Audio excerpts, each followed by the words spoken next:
Assalamualaikum teman-teman. Assalamualaikum warahmatullahi wabarakatuh. Nama saya Fitratul Lali atau Hironim 0419101884 dari kelas 3D Manajemen Prodi Manajemen Fakultas Ekonomi Universitas Islam Lamongan. Dosen pengampu Bapak Ali Fatoni STMM. Di sini saya akan mempresentasikan hasil kerja dari kelompok saya. Bab 12 tentang penggunaan leverage struktur keuangan dan struktur modal. Leverage timbul karena perusahaan dalam operasinya menggunakan aktiva atau dana yang menimbulkan beban tetap. Macam-macam leverage. Financial leverage yaitu leverage yang timbul karena perusahaan menggunakan dana dengan beban tetap atau utang. Operation leverage yang timbul karena perusahaan menggunakan aktiva yang menimbulkan beban tetap atau aktiva tetap. Financial leverage.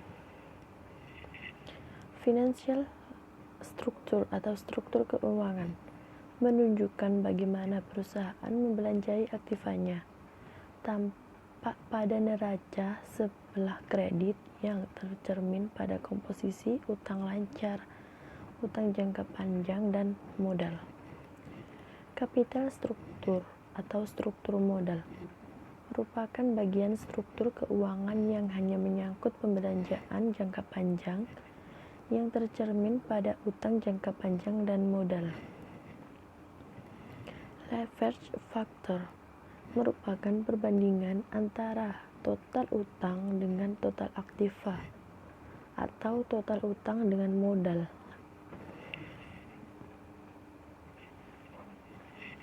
Pengaruh leverage keuangan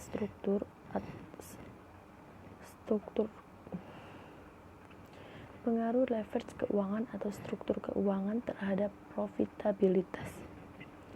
Contoh alternatif ke struktur keuangan perusahaan seperti yang ada di bawah ini. Struktur 1 atau D dibagi E sama dengan 0 atau D dibagi TA sama dengan 0. Total utang Rp0, modal saham Rp10.000. Jumlahnya total aktiva Rp10.000, total pasifa Rp10.000. Struktur 2 D dibagi E sama dengan 25% atau D dibagi TA sama dengan 20%. Total utang Rp2.000, modal saham Rp8.000. Jadi total aktivanya Rp10.000 dan total pasifanya juga Rp10.000.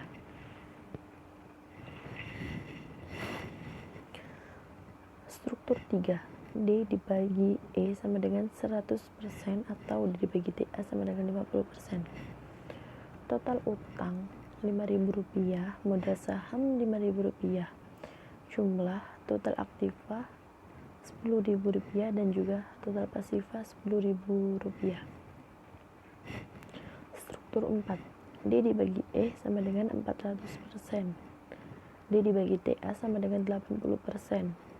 Total utang Rp8.000, modal saham Rp2.000. Jadi jumlah total aktiva Rp10.000, total pasifa juga Rp10.000. Bagaimana dampak penggunaan utang terhadap profitabilitas dalam hal ini? Return on Equity atau ROE. Dilakukan analisis sebagai berikut. Pengaruh financial leverage terhadap ROE seperti di bawah ini.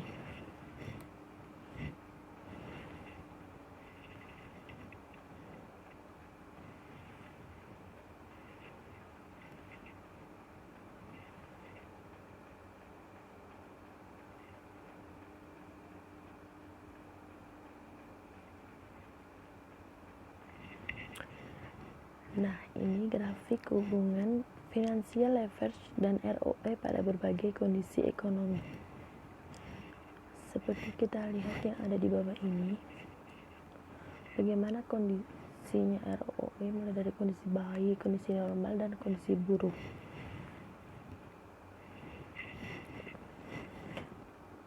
Pengaruh financial leverage terhadap risiko. Besar kecilnya risiko diukur dengan range ROE, leverage faktor 0%, 20%, 50%, dan 80%.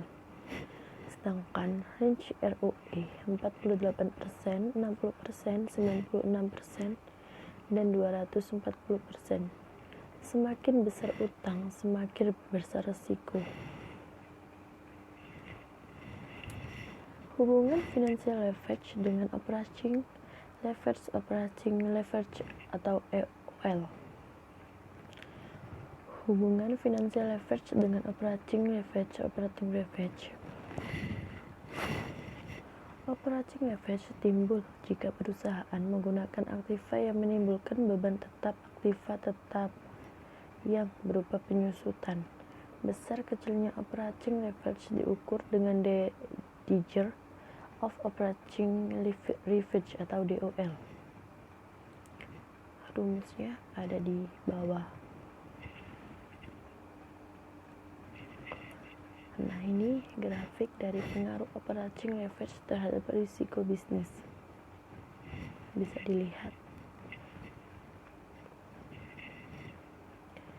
Financial leverage timbul jika perusahaan menggunakan dana yang menimbulkan beban tetap atau utang berupa bunga. Financial leverage mempengaruhi laba setelah pajak, return on equity, dan earning per share. Besar kecilnya financial leverage diukur dengan Digger of Financial Leverage atau DFL.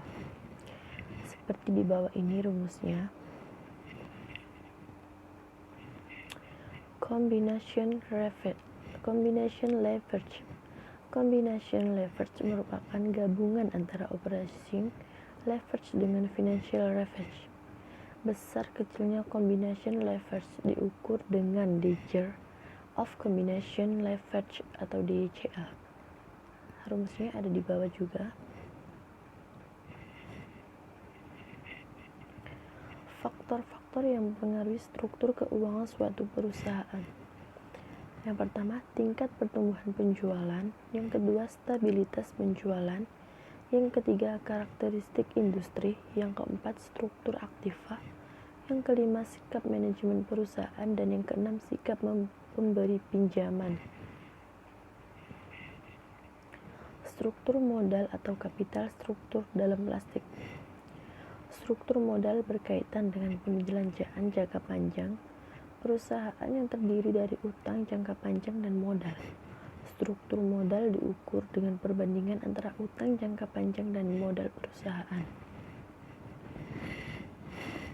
Masalah yang berkaitan dengan keputusan struktur modal adalah menentukan beberapa komposisi utang jangka panjang dan modal yang optimal. Untuk menjawab pertanyaan tersebut, salah satu pendekatan yang banyak dipengaruhi adalah analisis EBIT/EPS. Analisis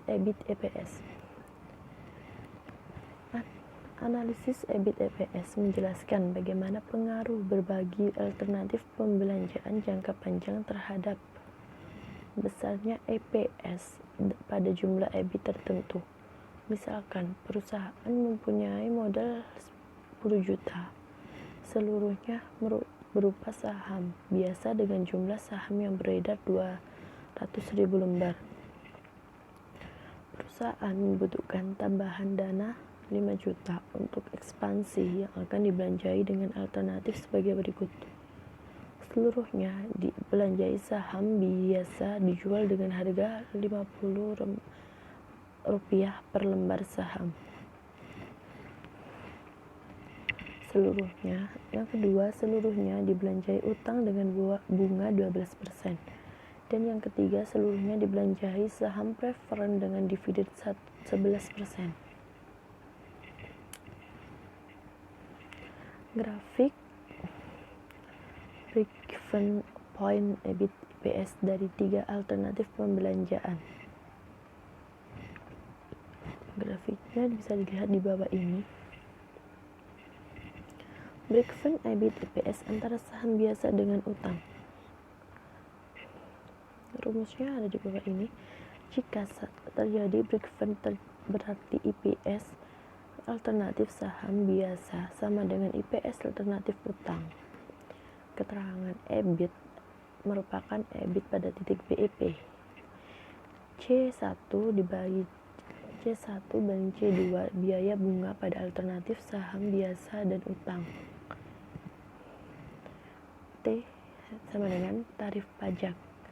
S1 dan S2 jumlah saham biasa yang beredar pada alternatif saham biasa dan utang. Berdasarkan pada contoh, maka EBIT adalah seperti bawah ini dan ini artinya jika EBIT lebih kecil dari 1.800.000, maka alternatif yang lebih menguntungkan adalah saham biasa dan jika EBIT-nya lebih besar dari 1.800.000, maka alternatif yang lebih menguntungkan adalah utang. Oke, sekian dari saya. Wassalamualaikum warahmatullahi wabarakatuh.